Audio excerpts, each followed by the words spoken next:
दोस्तों महाभारत की कहानियों में अक्सर हमने बहुत सारे कई पेचीदे रिश्ते और उलझन भरी स्थितियों के बारे में बहुत ज़्यादा सुना है। दोस्तों इस कालखंड में दानवीर कर्ण का भी बहुत ज़्यादा जिक्र होता है और कर्ण के बारे में आप सभी लोग भली भांति जानते होंगे। दोस्तों पर क्या आपको पता है कि कर्ण की मौत भगवान श्री कृष्ण की वजह से हुई थी और कर्ण का अंतिम संस्कार भी भगवान श्री कृष्ण ने ही किया था। दोस्तों आखिर ऐसा क्या हुआ था कि श्री कृष्ण को खुद अपने हाथों से कर्ण का अंतिम संस्कार करना पड़ा। दोस्तों आज की वीडियो में आपको ऐसा ही एक रोचक तथ्य बताने वाले हैं, तो अगर अभी तक आपने चैनल को सब्सक्राइब नहीं किया है तो कर लीजिएगा। दोस्तों कर्ण पांडवों की माता कुंती और सूर्य का पुत्र था। कुंती ने अपनी शादी से पहले कर्ण को जन्म दिया था, फिर उसे लोकलाज के डर से बक्से में रखकर पानी में छोड़ दिया। वो बक्सा एक रथ के सारथी को मिला और उसी ने कर्ण का पालन पोषण किया। सुतपुत्र कर्ण के चलते कर्ण को कई बार अपमान सहना पड़ा। दोस्तों उसको समाज में इज्जत नहीं मिली। द्रौपदी ने भी उसे शादी करने से इनकार कर दिया था, जिससे वो पांडवों से नफरत करने लगा था। दोस्तों यही वजह थी कि कुंती का पुत्र होने के बावजूद भी कर्ण ने महाभारत के युद्ध में कौरवों का साथ दिया।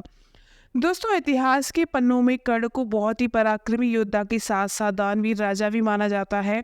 दोस्तों कर्ण के दान के कई सारे किस्से कहानियां मौजूद हैं। दोस्तों कहा जाता है कि जो कोई कर्ण के पास जाकर कुछ मांगता था वो कैसे ना कैसे करके उसकी इच्छा जरूर पूरी करता था। दोस्तों एक बार भगवान श्री कृष्ण खुद एक ब्राह्मण का भेष रखकर कर्ण के सामने गए। उन्होंने कर्ण से सोना मांगा। कर्ण ने कहा कि अभी तो मेरे सोना सिर्फ मेरे दांतों में है, तो आप ले लो। ब्राह्मण ने कहा कि उसके लिए आपके दांत तोड़ने पड़ेंगे, जो मुझसे नहीं होगा। इस पर कर्ण ने खुद अपने दांत तोड़कर सोना निकालकर ब्राह्मण रूपी कृष्ण को दे दिए। दोस्तों कृष्ण इससे खुश हुए कर्ण से वरदान मांगने का। कर्ण ने कहा कि उसकी मृत्यु होने पर उसका अंतिम संस्कार कोई ऐसा व्यक्ति करे जो पूरी तरह पाप से मुक्त हो।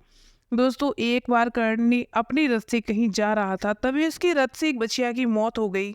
उस दौरान एक साधु ने कर्ण को श्राप दिया कि जिस तरह रथ से बछिया की मौत हुई है उसी तरह तुम्हारी भी मौत होगी। साधु ने कहा कि युद्ध के दौरान उसके रथ का पहिया धरती निगल लेगी और वो ही उसकी मौत का कारण बनेगा। दोस्तों महाभारत युद्ध के 17वें दिन कर्ण के रथ का पहिया जमीन में धंस गया। तब अर्जुन ने अपना दिव्यास्त्र निकाला और कर्ण पर वार कर दिया। जैसा साधु ने श्राप दिया था उसी तरह कर्ण की मृत्यु हो गई। दोस्तों दरअसल कर्ण की मौत की वजह एक श्री कृष्ण भी थे। भगवान श्री कृष्ण कर्ण के पास देवताओं द्वारा दिए गए एक ऐसा शस्त्र था जिसका कोई मुकाबला नहीं कर सकता था। ये दिव्य अस्त्र कर्ण ने अर्जुन के लिए बचा के रखा था। जब भीम का पुत्र घटोत्कच कौरव की सेना पर कहर ढा रहा था, तब मजबूरन कर्ण को उस दिव्य अस्त्र का इस्तेमाल करना पड़ा। दोस्तों इसके बाद भगवान श्री कृष्ण ने अर्जुन को बताया कि अब तुम्हें कोई खतरा नहीं है। कर्ण ने दिव्य अस्त्र का इस्तेमाल घटोत्कच का वध करने में कर दिया है। अब तुम कर्ण का आसानी से वध कर सकते हो। इसी तरह कृष्ण के कहने पर अर्जुन ने कर्ण को युद्ध क्षेत्र में मार गिराया। दोस्तों कर्ण की मृत्यु के बाद सवाल उठा कि अब उसका अंतिम संस्कार कौन करेगा। दरअसल कृष्ण ने कर्ण को पहले वचन दिया था कि कोई ऐसा शख्स उसका अंतिम संस्कार करेगा जो पूरी तरह पाप मुक्त हो। वहाँ कोई ऐसा व्यक्ति नहीं था जिसने कभी पाप नहीं किया हो। तब खुद भगवान श्री कृष्ण ने कर्ण का अंतिम संस्कार किया, उसको मुक्ति दिलाई। दोस्तों उम्मीद करते हैं आप लोगों को वीडियो पसंद आया। अगर पसंद आया तो चैनल को लाइक करने के साथ साथ वीडियो को लाइक करने के साथ साथ चैनल को सब्सक्राइब ज़रूर करना। Thanks for watching.